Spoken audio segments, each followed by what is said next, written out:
नमस्कार मित्रांनो, कधी कधी आपल्या आयुष्यातील सर्वात मोठी रहस्ये ही अगदी छोट्या गोष्टींमध्ये दडलेली असतात. हातात बांधलेला एक साधा काळा दोरा, पण त्यामागे असू शकते श्रद्धेची ताकद, ऊर्जेचं विज्ञान आणि शतकानुशतकांची परंपरा. आपण जे पाहतो तेच पूर्ण सत्य नसतं. काही शक्ती अशा असतात ज्या दिसत नाहीत पण जाणवतात. आज आपण अशाच एका गूढ विषयाच्या अंतरंगात प्रवेश करणार आहोत. मित्रांनो, तुम्हीही तुमच्या हातात, पायात किंवा गळ्यात काळा दोरा बांधला आहे का? जर होय, तर सावध व्हा. जो दोरा तुम्ही तुमच्या संरक्षणासाठी बांधला आहे, तोच दोरा तुमच्या विनाशाचे आणि अगदी मृत्यूचेही कारण बनू शकतो. तुम्हाला वाटत असेल की एक साधा दोरा कोणाची जीव कसा घेऊ शकतो, पण आज मी तुम्हाला जे रहस्य सांगणार आहे ते ऐकून तुमच्या अंगावर शहारे येतील. आज आपण जाणून घेणार आहोत की काळा दोरा कधी रक्षकापासून भक्षक बनतो. आणि सर्वात महत्त्वाची गोष्ट जी 90% लोकांना माहिती नसते ती म्हणजे हा दोरा काढण्याचा गुप्त आणि योग्य नियम काय आहे. जर तुम्ही चुकूनही तो चुकीच्या पद्धतीने कापला किंवा फेकून दिला तर त्या दोऱ्यात कैद असलेल्या वाईट शक्ती थेट तुमच्यावर हावी होऊ शकतात.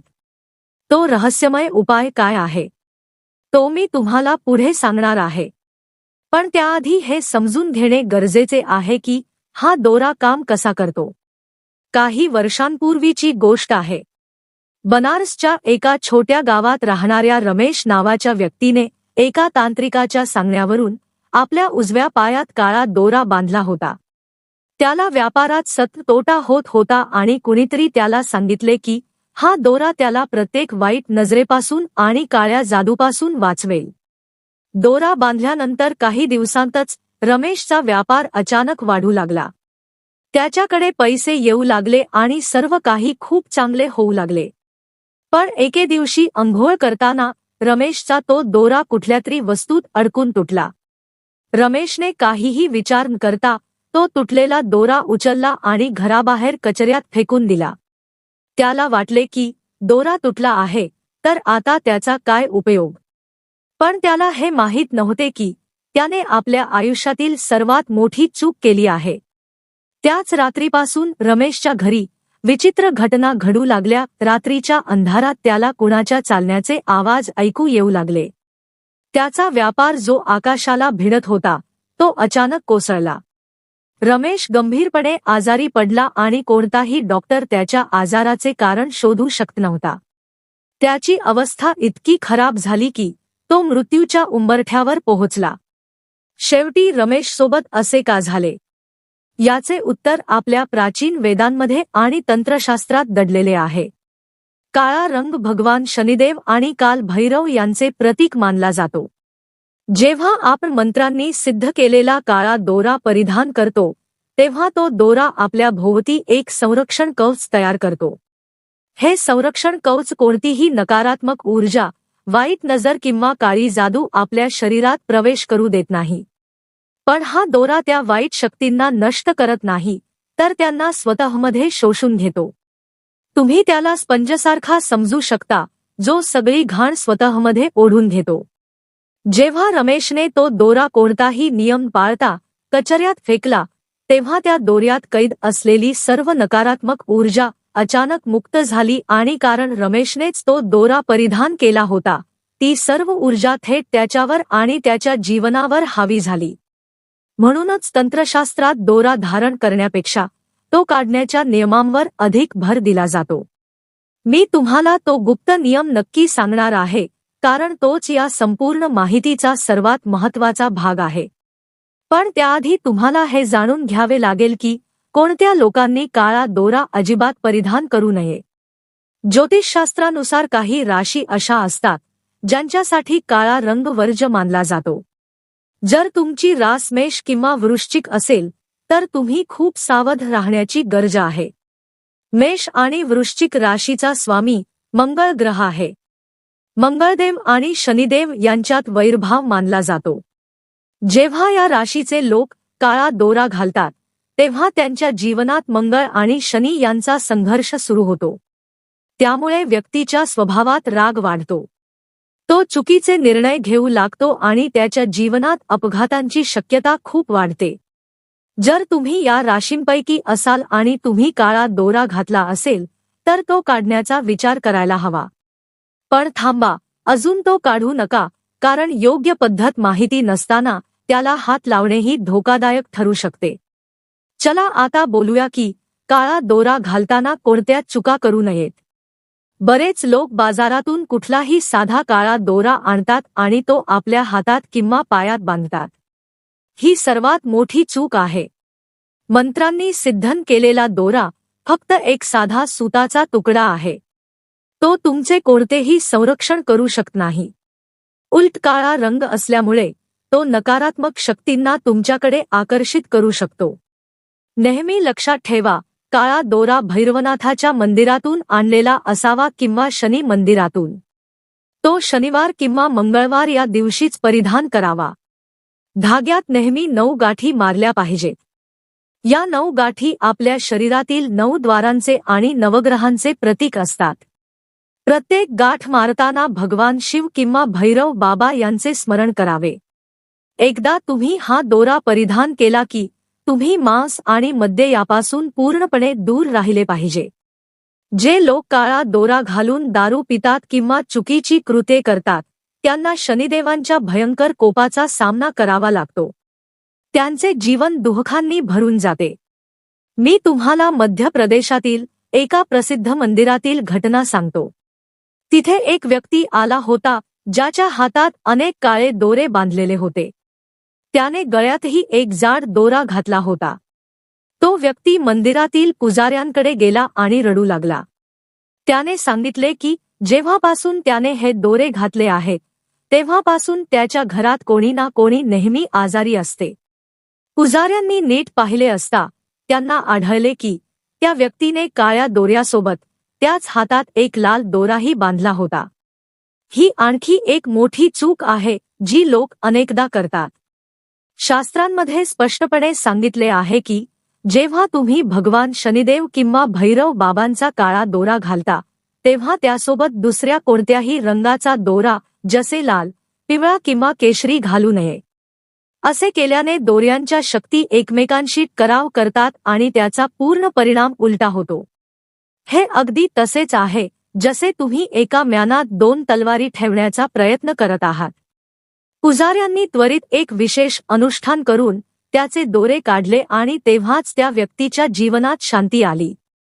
अनेक लोकांना माहिती नसते की काळा दोरा राहू आणि केतू सारख्या छायाग्रहांच्या दुष्परिणामांना थांबवण्यासाठीही एक अचूक उपाय आहे.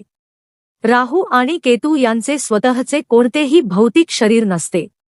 या अदृश्य शक्ती आहेत ज्या थेट माणसाच्या मेंदूवर आणि त्याच्या विचारांवर आक्रमण करतात.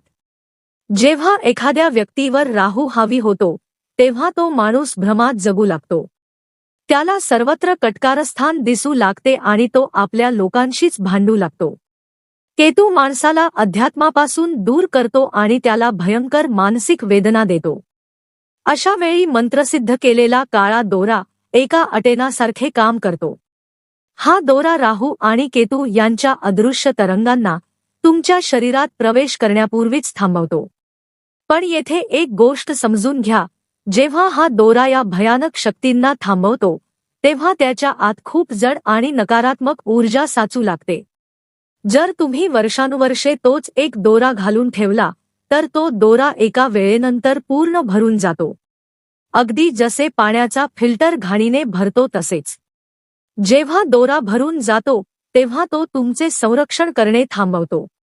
उलट तो स्वतःच नकारात्मक ऊर्जेचा स्रोत बनतो.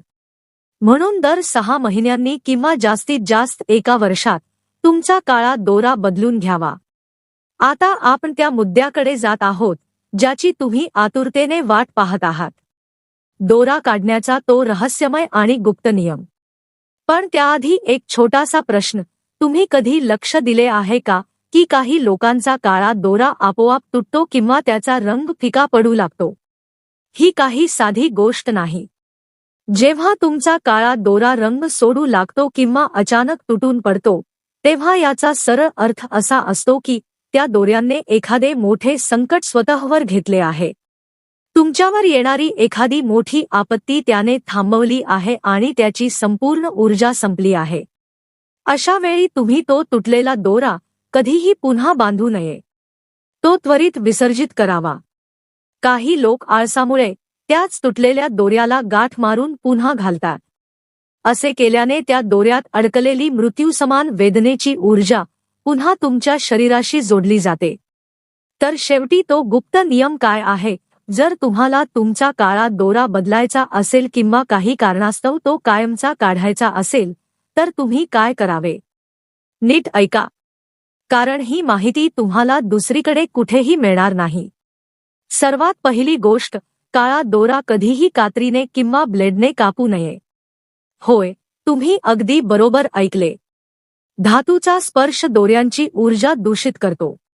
लोखंड किंवा स्टीलचा वापर केल्याने दोऱ्यात कैद असलेल्या शक्ती त्वरित उग्र होतात. तो नेहमी आपल्या हातांनीच सोडवावा. जर गाठ खूप घट्ट असेल आणि उघडत नसेल तर तुम्ही त्यावर थोडेसे मोहरीचे तेल लावू शकता. तेल लावल्याने गाठ मऊ होईल आणि तुम्ही ती सहज उघडू शकाल. दोरा काढण्याचे काम नेहमी शनिवारी सूर्यास्तानंतरच करावे. दिवसा उजेडात तो कधीही काढू नये, कारण सूर्यप्रकाशात नकारात्मक शक्ती सक्रियपणे काम करत नाहीत. पण गोधूळी बेला किंवा रात्रीच्या वेळी त्यांना शांत करून निरोप देणे सर्वात सुरक्षित असते. दोरा सोडवताना तुमचे तोंड दक्षिण दिशेकडे असावे. दक्षिण दिशा यमराज आणि पितरांची दिशा मानली जाते. दोरा सोडवताना तुम्ही मनोमन भगवान भैरव किंवा शनिदेवांना प्रार्थना करावी की, हे प्रभू, या दोऱ्याने जितका काळ माझे रक्षण केले त्याबद्दल मी तुमचा आभारी आहे. आता मी याला सन्मानपूर्वक निरोप देत आहे. कृपया पुढेही माझे रक्षण करत राहा. दोरा सोडल्यानंतर तो कधीही जमिनीवर ठेवू नये. तो थेट पिंपळाच्या पानावर ठेवावा. पिंपळाच्या झाडात सर्व देवतांचे वास्तव्य मानले जाते आणि त्यामध्ये नकारात्मकता शोषून घेण्याची अद्भुत क्षमता असते. आता त्या दोऱ्यावर थोडेसे सिंदूर आणि एक लवंग ठेवावी. त्यानंतर त्या पिंपळाच्या पानाला गुंडाळून एखाद्या वाहत्या नदीत किंवा कालव्यात विसर्जित करावे. जर तुमच्या आसपास नदी नसेल तर तुम्ही तो एखाद्या जुन्या पिंपळाच्या झाडाच्या मुळाशी माती खणून पुरू शकता. पण लक्षात ठेवा, असे करताना कोणी तुम्हाला पाहू नये आणि मागे वळून अजिबात पाहू नका. मागे वळून पाहिल्यास निरोप दिलेली ऊर्जा पुन्हा तुमच्या मागे येऊ शकते. जेव्हा तुम्ही या पद्धतीने दोरा काढता तेव्हा त्या दोऱ्यात साचलेली सर्व नकारात्मक ऊर्जा सुरक्षितपणे पुन्हा निसर्गात विलीन होते. ती तुम्हाला किंवा तुमच्या कुटुंबाला कोणतीही हानी पोहोचवू शकत नाही. आता विचार करा, रमेशने किती मोठी चूक केली होती. त्याने आपल्या शरीराचे रक्षण करणारे कवच तसेच कचऱ्यात फेकून दिले होते, ज्याची किंमत त्याला आपल्या विनाशाच्या रूपाने चुकवावी लागली. ही फक्त एक कथा नाही, हे तंत्रविद्येचे एक अतिशय गूढ तत्व आहे. आपल्या शरीराच्या संपर्कात जी कोणतीही वस्तू दीर्घकाळ राहते ती आपल्या आभामंडळाचा म्हणजेच आपला एक भाग बनते. जेव्हा आपण ती वस्तू शरीरापासून वेगळी करतो तेव्हा आपली ऊर्जा देखील तिच्यापासून वेगळी करावी लागते. जर आपण अचानक त्या नात्याला तोडले तर आपल्या आभामंडळात एक भोक तयार होते, जिथून कोणतीही आजारपण किंवा वाईट शक्ती आपल्या शरीरात प्रवेश करू शकते. काही लोक असेही विचारतात की मुलांना काळा दोरा कसा बांधावा. लहान मुलांना वाईट नजर लवकर लागते कारण त्यांचे आभामंडळ खूप नाजूक आणि पवित्र असते. मुलांना नजरेपासून वाचवण्यासाठी त्यांच्या उजव्या पायात किंवा कंबरेला काळा दोरा बांधला जातो. पण मुलांच्या बाबतीत एक विशेष गोष्ट लक्षात ठेवावी लागते. मुलांच्या दोऱ्यात कधीही कोणतेही ताईत किंवा जड धातू बांधू नये. मुलांचे शरीर इतकी जड ऊर्जा सहन करू शकत नाही. त्यांच्या बाबतीत फक्त भैरव मंदिरात स्पर्श केलेला एक साधा रेशमी काळा दोरा पुरेसा असतो. आणि हो, मुलांचा दोरा दर 6 महिन्यांनी बदलावा, कारण जसेचे मूल वाढते तसेचे त्याच्या आसपासची ऊर्जा देखील बदलते. जुना दोरा खूप नकारात्मकता शोषून घेतो, म्हणून तो वेळोवेळी काढून नवीन दोरा बांधणे अत्यंत आवश्यक आहे. काढण्याचा नियम मुलांच्या दोऱ्यासाठीही अगदी तसाच असेल जो मी तुम्हाला आत्ताच सांगितला. महिलांसाठीही काळ्या दोऱ्याबाबत काही विशेष नियम आहेत.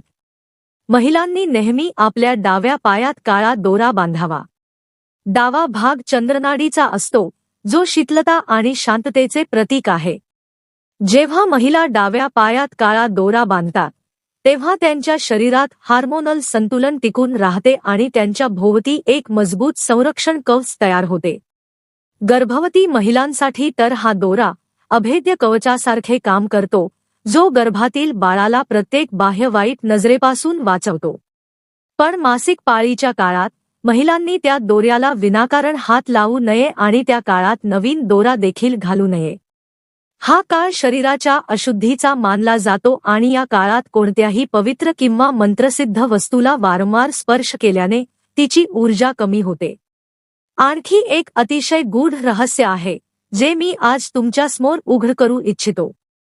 तुम्ही कधी स्मशान घाटाजवळून जाताना एखादी विचित्र घबराट किंवा जडपणाची भावना अनुभवली आहे का? जेव्हा आपण स्मशानासारख्या ठिकाणी जातो तेव्हा तिथे अनेक अतृप्त आत्मा आणि नकारात्मक ऊर्जा फिरत असतात. जर तुम्ही तुमच्या शरीरावर मंत्रसिद्ध केलेला काळा दोरा धारण केला असेल तर तो दोरा स्पार्किंग प्लगसारखे काम करतो. तो त्या ऊर्जांना तुमच्या शरीरात प्रवेश करण्यापूर्वीच भस्म करून टाकतो. म्हणूनच पूर्वीच्या काळात लोक जेव्हा एखाद्या अंत्यसंस्काराला जात असत तेव्हा ते आपल्या गळ्यात किंवा मनगटात एक काळा दोरा नक्की बांधत असत. पण घरी परत आल्यावर तो दोरा काढून आगीत जाळणे आवश्यक होते. हा नियम आजही तितकाच प्रभावी आहे. जर तुम्हाला एखाद्या अशा ठिकाणी जावे लागले जिथली ऊर्जा तुम्हाला भयावह किंवा नकारात्मक वाटते तर एक काळा दोरा आपल्या खिशात किंवा मनगटात ठेवा आणि घरी आल्यानंतर तो घराबाहेरच एखाद्या सुरक्षित ठिकाणी जाळून टाका. तो दोरा सर्व संकटांना स्वतःसोबत राख करून टाकेल आणि तुमच्या घरात कोणतीही वाईट शक्ती प्रवेश करू शकणार नाही. तंत्रशास्त्र हा काही अंधविश्वास नाही. हे ऊर्जेचे विज्ञान आहे. ऊर्जा ना निर्माण करता येते ना नष्ट करता येते. तिला फक्त एका रूपातून दुसऱ्या रूपात बदलता येते. काळा दोरा हाही या ऊर्जा विज्ञानातील एक छोटासा पण अत्यंत शक्तिशाली साधन आहे. त्याचा योग्य उपयोग तुम्हाला जीवनात खूप पुढे घेऊन जाऊ शकतो. तो तुम्हाला सर्व प्रकारच्या अडथळ्यांपासून वाचवू शकतो. पण त्याचा चुकीचा उपयोग किंवा त्याच्या नियमांचे उल्लंघन तुम्हाला भयंकर संकटातही टाकू शकते. या आधुनिक युगात आपण या प्राचीन विद्यांना विसरत चाललो आहोत. आणि याच कारणामुळे आपल्या जीवनात इतक्या समस्या आणि आजार वाढत आहेत. आपण महागातल्या महाग औषधांचा वापर करतो. मोठ्या मोठ्या डॉक्टरांकडे जातो. पण अनेकदा आपल्या समस्येचे समाधान औषधात नसून आपल्या शरीराची ऊर्जा शुद्ध करण्यात असते. ही माहिती तुम्हाला घाबरवण्यासाठी दिलेली नाही तर तुम्हाला जागरूक करण्यासाठी दिलेली आहे, जेणेकरून तुम्ही नकळत अशी कोणतीही चूक करू नका जी तुमच्या किंवा तुमच्या कुटुंबासाठी दुःखाचे कारण बनेल. म्हणून आता जेव्हा तुम्ही कोणाला काळा दोरा घातलेला पाहाल किंवा स्वतः घालाल तेव्हा या दोऱ्याची खरी ताकद आणि त्याच्याशी संबंधित सर्व गुप्त नियम नेहमी लक्षात ठेवा. आज आपण येथे जे काही जाणून घेतले ते आपल्या ऋषीमुनींच्या हजारो वर्षांच्या तपश्चर्या आणि संशोधनाचा परिणाम आहे. त्याला हलक्यात घेणे ही मोठी चूक ठरू शकते. आपल्या शरीराची, आपल्या ऊर्जेची आणि आपल्या जीवनाची रक्षा करणे हे आपल्या स्वतःच्या हातात आहे. फक्त गरज आहे ती योग्य ज्ञानाची आणि योग्य पद्धतीची. मला आशा आहे की आजची ही गूढ माहिती तुमच्या जीवनात सकारात्मक बदल घडवून आणेल आणि तुम्हाला सर्व प्रकारच्या अदृश्य संकटांपासून सुरक्षित ठेवेल. जर तुम्ही या नियमांचे पूर्ण श्रद्धा आणि विश्वासाने पालन केले तर जगातील कोणतीही वाईट शक्ती, कोणताही काळा जादू किंवा कोणतीही वाईट नजर तुमचे केसही वाकडे करू शकणार नाही. शेवटी खरा संरक्षणाचा कवच हा फक्त मनगटावर बांधलेल्या दोऱ्यात नसतो तर आपल्या मनातील श्रद्धेत, आपल्या विचारांच्या शुद्धतेत आणि योग्य ज्ञानात असतो. प्रत्येक परंपरेमागे एक तत्व असते आणि प्रत्येक विधीमागे एक अर्थ दडलेला असतो. जागरूकता, विश्वास आणि सकारात्मक ऊर्जा या तिन्हींचा संगम झाला तर कोणतीही अदृश्य शक्ती तुमच्यावर मात करू शकत नाही. तुमची खरी ताकद तुमच्याच आत आहे.